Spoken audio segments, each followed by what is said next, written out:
It accounts for over 80% of all COVID-19 cases in the United States today. Experts tell us that we're going to see these cases rise in the weeks ahead, a largely preventable tragedy that will get worse before it gets better.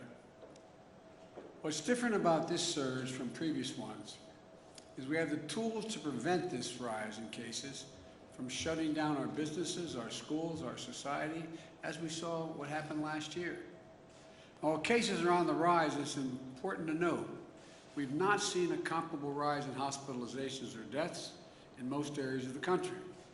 That's because 165 million Americans are fully vaccinated, including 80% of the most vulnerable Americans, our seniors. The best line of defense against the Delta virus is the vaccine. It's as simple as that, period.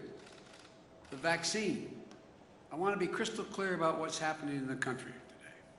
We have a pandemic of the unvaccinated. Now, I know there's a lot of misinformation out there, so here are the facts. If you're vaccinated, you are highly unlikely to get COVID-19. And even if you do, the chances are you won't show any symptoms, and if you do, they'll most likely be very mild. Vaccinated people almost never are hospitalized with COVID-19. In fact, according to one recent study, 95% of overall COVID-19 hospitalizations are among those not fully vaccinated. And the data shows that virtually all the cases, hospitalizations and deaths due to COVID-19 are from the unvaccinated population. Last month, a study showed that over 99% of COVID-19 deaths have been among the unvaccinated people. 99%. That means if you're unvaccinated, you are much more likely to, 1, get COVID-19, 2, get hospitalized, and 3, die if you get it. This is a tragedy. People are dying and will die who don't have to die. The data is absolutely clear. As I've said, we have a pandemic of the unvaccinated. Think of it this way. 191 million Americans have gotten at least one shot, including 70% of adults over the age of 18. 165 million Americans are fully vaccinated, but about 90 million Americans are eligible for vaccines and still haven't gotten their first shot. I think there's a clear link between the lowest vaccinated, I don't think actually, the lowest vaccinated states and the states with the highest case rates. This past week, the most vaccinated state in America, Vermont, has seen just 5 new cases, 5 per day of COVID-19 for every 100,000 people who live in that state. That means on any given day, only 30 people in the entire state of Vermont got COVID-19. Nearby Maine, which has vaccinated almost 80% of their adults, has seen just 6 new cases per 100,000. But the state with the lowest vaccination rates are seeing 10 to 20 times as many new cases per 100,000 people. It's moving like wildfire through the unvaccinated community. And it's heartbreaking, particularly because it's preventable. That's why we're doing everything we can to get more people vaccinated. And we're seeing real results. In the past 2 weeks, we've seen a 55% increase in the average number of new people getting vaccinated every day. In the last 7 days alone, nearly 3 million Americans have gotten their first shot. That's the highest 7-day total in a month. Importantly, over the past 2 weeks, the 8 states with the highest current case rates have seen a doubling of the number of people newly vaccinated each day. The message is getting through, apparently. Louisiana has seen a 212% increase in the average number of newly vaccinated people in that state per day, going from 3,600 to over 11,000 people vaccinated per day. Arkansas is up 99%. Mississippi is up 125%. Alabama is up 186%, going from 3,200 to 9,150 people vaccinated per day. This will make a big difference. These are encouraging signs. We have to continue our aggressive efforts to vaccinate the unvaccinated. Last week, I announced additional steps to incentivize Americans to get vaccinated, including calling on states to offer $100 for anyone willing to step up and get a vaccination shot.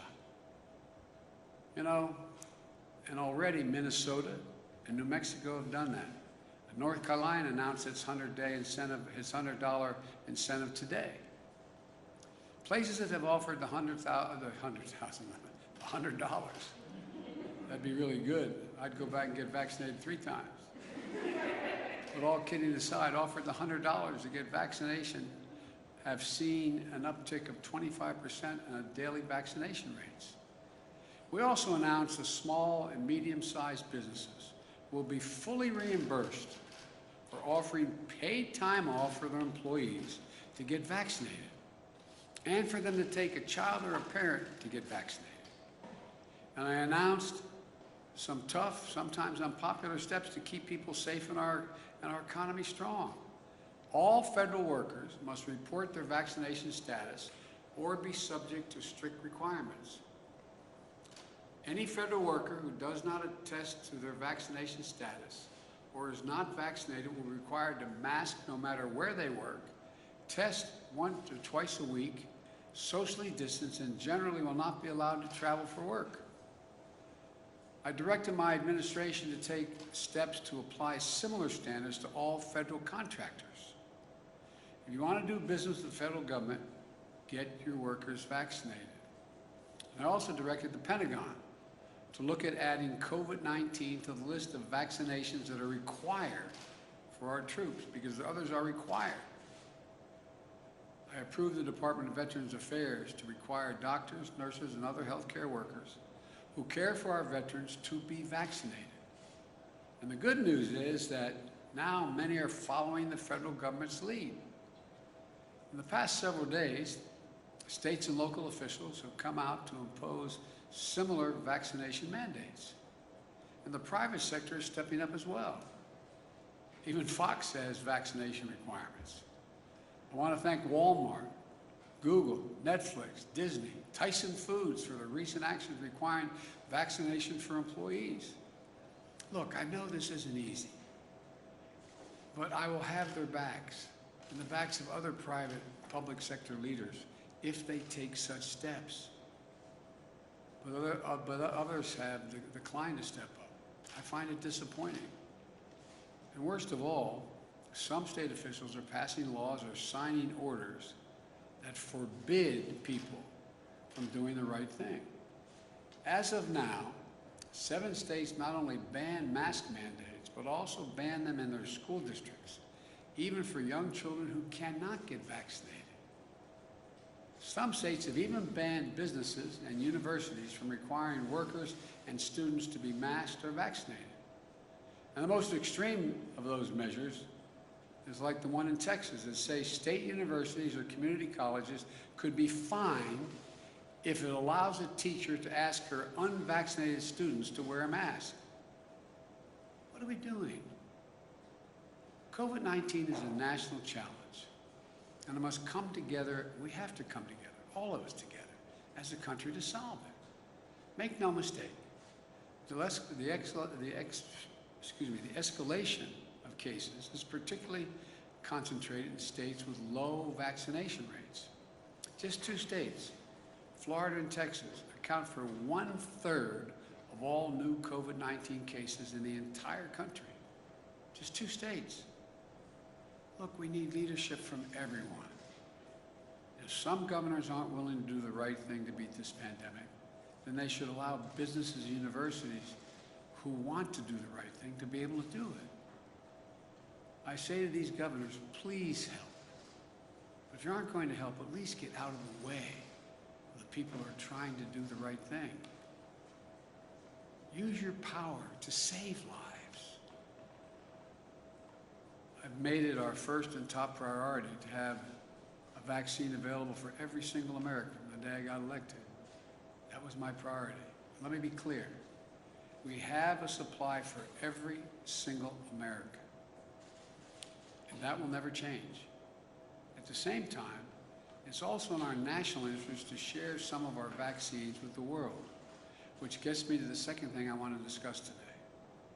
From the beginning of my presidency, I've been very clear-eyed that we need to attack this virus globally, not just at home, because it's in America's self-interest to do so.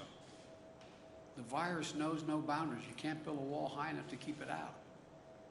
There's no wall high enough or ocean wide enough to keep us safe from the vaccine and from the COVID-19 in other countries. In fact, just like the original virus that caused COVID-19, the Delta variant came from abroad. As long as the virus continues to rage outside the United States, potentially more dangerous variants could arrive at our shores again. We know that COVID-19 in other countries stifles economic growth, disrupts supply chains, risks instability and weakness of governments. And as we've seen in the United States, the key to growing economies is to vaccinate people. So just as the American economy is recovering, it's in all of our interest to have the global economy begin to recover as well. This is about our values. We value inherent dignity of all people, the inherent dignity of everyone. In times of trouble, Americans reach out to offer a helping hand. That's who we are. And I've said before, in the fight against COVID-19, the United States is committed to be the arsenal of vaccines, just as we were the arsenal of democracy during World War II. We're backing up that commitment. We've contributed more than any other nation to COVAX, the collective global efforts delivering COVID-19 vaccines across the world. We've supported manufacturing efforts abroad through our partnerships with Japan, India, Australia, known as the Quad. During my trip to Europe in June, I announced that the United States has purchased a groundbreaking 500 million doses of Pfizer and then donate those doses, to nearly 100 low and middle-income countries who don't have the vaccine. Those doses will start to ship at the end of this month. We also announced that we donate 80 million doses of our own vaccine to supply the world, which has already begun. And today, I have an important update. We've already exceeded 80 million doses that have gone out. As of today, the United States has shipped over 110 million doses of U.S. vaccines to 65 countries that are among the hardest hit in the world. Let me say it again. As of today, we have shipped over 110 million doses to 65 nations. According to the United Nations, this is more than the donations of all 24 countries that have donated any vaccine to other countries, including China and Russia, all those nations combined. These vaccine donations from America are free. We're not selling them. There are no demands, no conditions, no coercion attached. And there's no favoritism and no strings attached. We're doing this to save lives and to end this pandemic. That's it. In fact, we're donating vaccines to countries that have real issues we have real issues with. And we'll continue to give tens of millions of the doses away across the summer and work to increase U.S. manufacturing of vaccines around the world as well. And it's not just vaccines. We're continuing to provide countries in need with more testing, protective equipment, and personnel to stem the surge of the virus. We've done it in India and elsewhere. Let me close with this. I've said before, in the race for the 21st century between democracy and autocracies, we need to prove that democracies can deliver. And the democracies of the world are looking to America to lead again in two ways. First, to demonstrate we can control this virus at home. And second, to show we can help address it around the world. Vaccinate America and help vaccinate the world. That's how we're about to beat this thing. We're always going to have enough doses for every American who wants one. Our work in donating vaccines to the world is about America following through on our promises and delivering what we say we'll deliver. And showing how American science and technology American business and academia, and our government can all work together. Above all, it's proving democracies can deliver. And yet again, that America is back leading the world, not by the example of our power, but by the power of our example. We still have a lot of work to do. So if you're unvaccinated, please, please, please get the shot. But just don't take it from me. Just read the news. Listen to the voices of the unvaccinated patients in the hospital. They're spending the most powerful message to their families and everyone around the world. A powerful message to everybody. As they're lying in bed, many dying from COVID-19, they're asking, Doc, can I get the vaccine? The doctors have to look in the eye and say, no, sorry, too late. Right now, too many people are dying. We're watching a loved one dying and saying, if I just got vaccinated, if I just. Folks, this isn't about politics. The virus doesn't care if you're a Democrat or Republican. This is about life and death. Life and death. I can't say it any more plainly than this. A vaccine saves lives, and it could save yours or your child's. You know, I know we can do this. We're the United States of America. We're prepared like never before. We have the tools and the resources to save lives at home and around the world. This is who we are. This is what we do. This is why there's no nation like us on earth. God bless you all, and may God protect our troops. Now I'll take a few questions.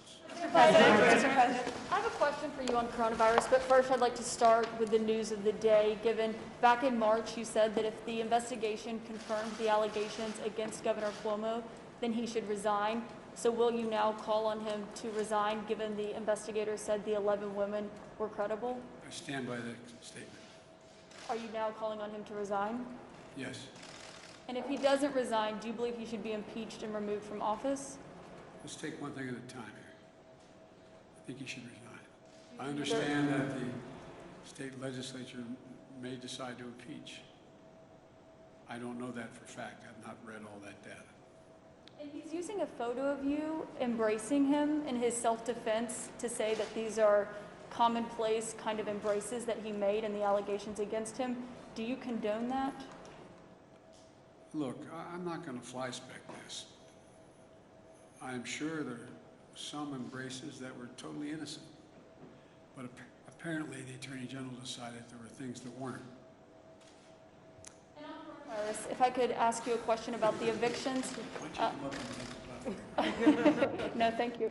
On the evictions and the moratorium that lapsed on Saturday night, what is your strategy to prevent potentially millions of people from being evicted from their homes, given what we are told your administration is considering a targeted moratorium is likely to face legal challenges? Any call for a moratorium based on the Supreme Court recent decision is likely to face obstacles. I've indicated to the CDC I'd like them to look at other alternatives than the one that is in power in existence, which the court has declared they're not going to allow to continue. And the CDC will have something to announce to you in the next hour to 2 hours. On overseas coronavirus vaccines, should other high-income countries follow the lead of the United States and increase donations to low and middle-income countries? I think those countries that have been able to cover their population and have the ability to provide either dollars and or vaccine for the 100 or so poor nations that need help should do so. We had that discussion at the G7. A number of those countries said they were going to do that. Some have followed through. The point I was making is, though, I've kept the commitment, we've kept the commitment that we would do what we said, which is more than all the rest of the countries combined thus far. Mr. President, do you believe that Governor DeSantis and Governor Abbott are personally making decisions that are harming their own citizens? I believe the results of their decisions are not good for their constituents. And it's clear to me and to most of the medical experts that the decisions being made, like not allowing mask mandates in school and the like, are bad health policy. Bad health policy. Mr. President, I have a question about something that you just said. I'm sure you do. Thank you. You just said there's no wall high enough and no ocean wide enough to protect us from the virus. So what is the thinking behind letting untested and unvaccinated migrants cross the southern border into U.S. cities in record numbers? There is, what we're doing, we have not withdrawn the order that is sometimes critical or criticized, saying that unvaccinated people should go back across the border. But unaccompanied children is a different story, because that's the most humane thing to do, is to test them and to treat them and not send them back alone. Mr. President. Mr. President, have you spoken with Governor Cuomo today? I have not. And then one other question on the virus. You just said we have to continue our aggressive efforts to get the unvaccinated vaccinated. Other countries have found a lot of success in requiring vaccines in public places. New York City just announced today that they'll require vaccines for restaurants and gyms. Do you think more cities and states should institute rules like that? I do. And are you going to publicly call on them? Should they institute a vaccine passport type system, or it's up to each city and state to figure that out on their own? I'm sorry, what did you say? Do you think that they should institute a vaccine passport type system or some sort of verification to use public spaces? I don't think they need to do that. I think they just need to give the authority of those restaurants or businesses to say, in order to come in, you have to give proof that you've been vaccinated or that you can't come in. Take a couple months. Mr. President, can I ask you about the news of the day, one more on Governor Cuomo? You're calling for him to resign now. My question is, do you think he should be prosecuted? And what is your message to the women who have now accused him of sexually harassing them and abusing them? Look, what I said was, if the investigation of the Attorney General concluded that the allegations are correct, that back in March, that I would recommend he resign. That's what I'm doing today. I've not read the report. I don't know the detail of it. All I know is the end result. Mr. President, one other question on this COVID, if I could, really quickly. It's the eviction moratorium. Can you explain a little bit more why it took so long to have a possible eviction moratorium be put into place? There were people, this inspired on Saturday. I'm wondering, there are folks who are saying it took too long for this to happen. Well, look, the courts made it clear that the existing moratorium was not constitutional. It wouldn't stand. And they made that clear back in, I guess, July 15th or July 18th. In the meantime, what I've been pushing for and calling for is we have billions of dollars that we've given to states to provide for rent and utilities for those people who can't afford to stay in their homes because they can't, in an apartment, they can't pay their rent. And so we're urging them to distribute those funds to the landlords. I believe that would take care of the vast majority of what needs to be done to keep people in their apartments now. And so that's what we're working on. Some states have done it and some communities have, but they have not. The money is there. It's not, we don't have to send it out. It's been sent out to the states and counties. Billions of dollars for the express purpose of providing for back rent and rent the people who are in the middle of this crisis. And that's there. That's what we're pushing now. And we've been pushing that. That's the immediate thing to do. Take one more question. Mr. President. Mr. President, thank you so much. There was an expectation that you would be announcing again new vaccines to the world today, other than the ones you promised. Are you ready to send more vaccines to the world? And there is a delegation from the White House going to Brazil tomorrow. Are they bringing more vaccines? Are they announcing more vaccines to Brazil? No. Are they announcing more vaccines overall? Overall, and then to Brazil, for the delegation coming to Brazil tomorrow, we will be bringing vaccines. The answer is I don't know whether the delegation going physically has vaccines with them. We have provided vaccines to Are they them. bringing the announcement? Are they announcing there? Well, no. there's a need for several billion doses around the world. We have committed to over 500 million doses, and we're trying to provide for more and provide for the capacity of countries like India to be able to produce the vaccine themselves. And we're helping them do that. That's what we're doing now. And we're trying to, and by the way, it's free. We're not charging anybody anything. And we're trying to do as much as we possibly can. Thank you. We're learning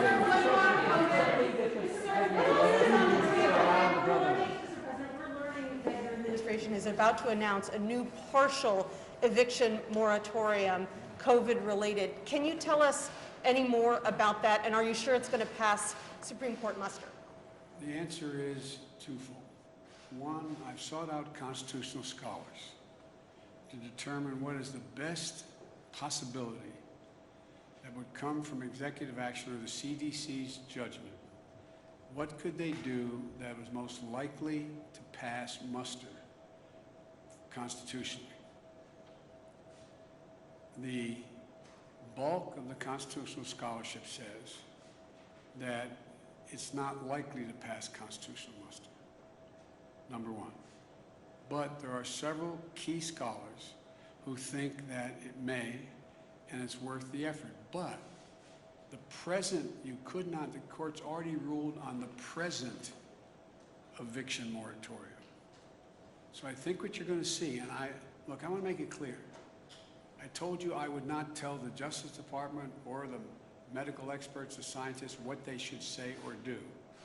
So I don't want to get ahead. The CDC has to make this. I asked the CDC to go back and consider other options that may be available to them.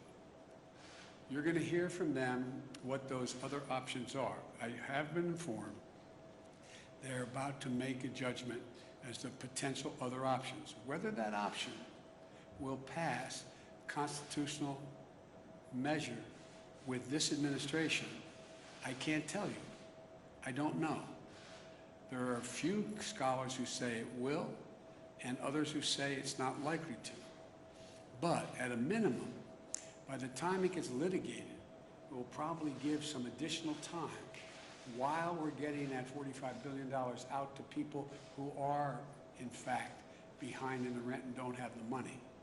That's why it was passed in the act that we passed in the beginning of my administration, and it went to the states. We were under the impression that the states were moving this money out relatively rapidly. So, for example, if I'm in an apartment, if you're in an apartment, and you're behind on 4 or 5 months rent, and let's say your rent is $2,000 a month, I'm just making this up out of the blue, and you're behind, you need $10,000 to catch up. Hardly anybody has that $10,000.